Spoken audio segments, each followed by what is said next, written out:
شاہی امام پنجاب کے لیٹسٹ بیانات کے لیے ہمارے چینل الکبیرہ یوٹیوب کو سبسکرائب کریں۔ مجھے ایک صاحب پوچھنے لگے کہ اسلام کیا موبائل چلانے کی بھی تعلیم دیتا ہے؟ میں نے کہا بالکل، اللہ کے پیارے نبی حضرت محمد رسول اللہ صلی اللہ علیہ وسلم نے جو تعلیم انسانیت کو دی ہے اس میں یہ بھی شامل ہے کہ موبائل کیسے چلانا ہے۔ لوگ الگ الگ انداز سے آج کل کچھ لوگ موبائل پہ کویتائیں لکھ دیتے ہیں، کوئی غزل لکھ رہا ہے۔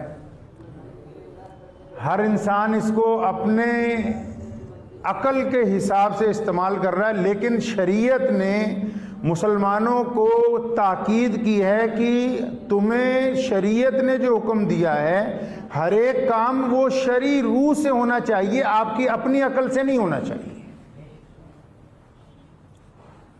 میں ایک صاحب کا شعر پڑھ رہا تھا تو انہوں نے لکھا ہے کہ کر دیا اظہار عشق ہم نے ٹیلی فون پر، بات یہ انمول تھی پر 1 روپے میں ہو گئی۔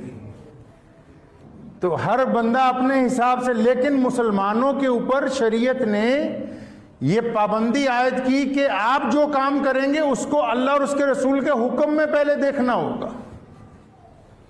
موبائل کی مجھے ایک بات بڑی پسند آئی کہ بنانے والے نے جب اس کو بنایا، آپ کو ذرا موبائل ٹیلی فون کی بھی تھوڑی سی ہسٹری بتا دوں۔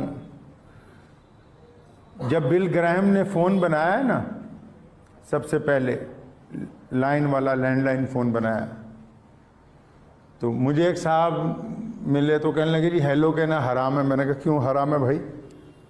میں کہا تم تو کچھ بھی کہہ دیتے ہو، غیر مسلم کو سلام کا جواب دینا حرام ہے جی، فلاں چیز حرام ہے جی۔ سوائے فتووں کے تو کام ہی کوئی نہیں نا۔ یہ تو ضرورت ہی نہیں رہی کہ ہم تاریخ کا مطالعہ کریں، یہ ضرورت ہی محسوس نہیں ہو رہی کہ ہم کسی بات کی گہرائی میں جائیں۔ بس 2 باتیں رٹ لی، ایک حلال ہے ایک حرام ہے جی۔ لیکن اسلام نے بغیر نقطہ نگاہ کے کسی بھی چیز کے اوپر فیصلہ لینے سے انکار کیا، حتیٰ کہ یہاں تک رسول اللہ صلی اللہ علیہ وسلم نے فرمایا، اللہ تعالیٰ نے قرآن پاک میں فرمایا جب خبر دینے والا خبر لے کے آئے، تم تک کوئی آ جائے بولے تمہارا بھائی مار دیا، تم تک کوئی آ جائے جناب آپ کی چوری ہو گئی، آپ کی بیوی فلاں غلط کام میں ملوث ہے، قرآن نے کہا، محمد رسول اللہ نے کہا، شریعت نے کہا، تمام ائمہ مجتہدین نے کہا کہ پہلے جو خبر لے کے آ رہا ہے اس کی بھی تصدیق کر لو کہ یہ بندہ ایماندار ہے کہ نہیں ہے۔ وہ یہ خبر دینے والا بے ایمان تو نہیں؟ یہ جس سورس کے ساتھ ہمارے تک خبر پہنچ رہی ہے، تو یہ جو خبر بیان کرنے والا ہے یہ کیا 5 وقت کا نمازی ہے؟ یہ متقی ہے؟ یہ پرہیزگار ہے؟ کیا اس کا بھی پتہ ہے کہ یہ جھوٹ تو نہیں بولتا؟ یہ تھوڑی بس ادھر سے سنیے اور ادھر لڑنے کے لیے چلے گئے، نہیں، یہ ممکن نہیں ہے۔ تو خیر بل گراہم کی بات میں کر رہا تھا، تو یہ لفظ ہیلو جو ہے، تو بل گراہم نے جب پہلی دفعہ فون بنایا تو جس گھر میں گھنٹی بجی پہلے جا کے فون کی، وہاں سے جس لڑکی نے فون اٹھایا اس کا نام ہیلو تھا۔ جس لڑکی نے فون اٹھایا اور وہ بل گراہم کی منگیتر تھی، یعنی اس کی ہونے والی بیوی تھی، تو اس نے اپنی محبوبہ کا نام فون پہ لیا، ہیلو، مطلب ہیلو بول رہی ہو۔ یہ اس کی محبت کی نشانی ہے۔ کس کی؟ جس نے فون بنایا اس کی محبت کی نشانی ہے لفظ کہ اس نے اپنی شریک حیات کے نام اس لفظ کو ٹیلی فون کے اندر سب سے پہلے استعمال کیا۔ یہ تو تاریخی بات آپ کو بتا دوں اس لیے تاکہ لوگوں کو یہ پتا ہو کہ جو لوگ یہاں بیٹھے ہوئے ہیں ممبر کے اوپر، وہ صرف ان کو یہ نہیں پتا کہ دین میں کیا ہو رہا ہے، ان کو یہ بھی پتا ہے کہ دنیا کے اندر کیا ہو رہا ہے۔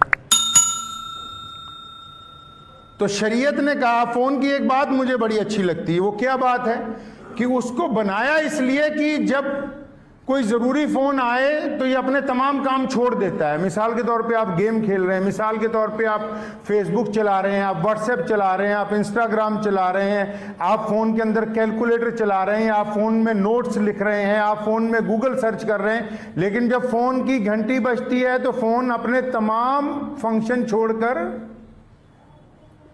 گھنٹی کے اوپر آ جاتا ہے کہ آپ کا فون آیا۔ کیوں؟ کیونکہ اس کو بنایا اس مقصد کے لیے۔ تو اکثر میں سوچا کرتا ہوں انسان کو بنایا اللہ تعالیٰ نے اپنے لیے ہے، یہ موبائل دیکھو اس میں کتنی چیزیں آ گئیں، گھڑی اس میں آ گئی، کیلکولیٹر اس میں آ گیا، نوٹ پیڈ اس کے اندر آ گئے، گوگل سرچ اس کے اندر آ گئی، فیس بک آ گیا، انسٹاگرام آ گیا، اتنے ایپ. اس کے باوجود جب اس کا اصل مقصد کا ٹائم آتا ہے نا، یہ سارے کام چھوڑ دیتا ہے، اپنے اصل مقصد پہ آ جاتا ہے.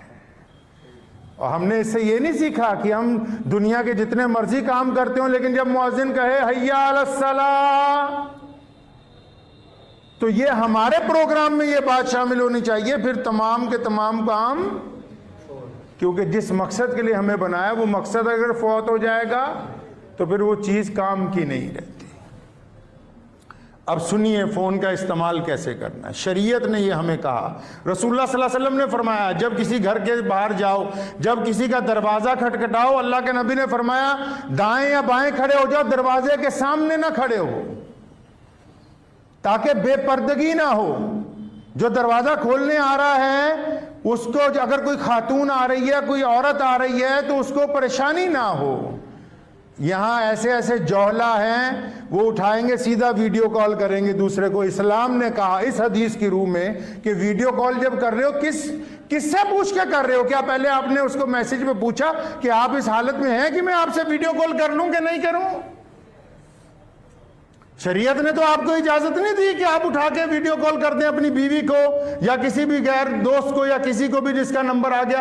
اب وہ اپنے گھر میں کس حالت میں بیٹھا ہوا ہے، کس وقت بیٹھا ہوا ہے، کیا کام کر رہا ہے، وہ اپنے آپ کو دکھانا چاہتا ہے یا نہیں دکھانا چاہتا، نہیں، یہ لگے ہوئے ہیں دبا کے.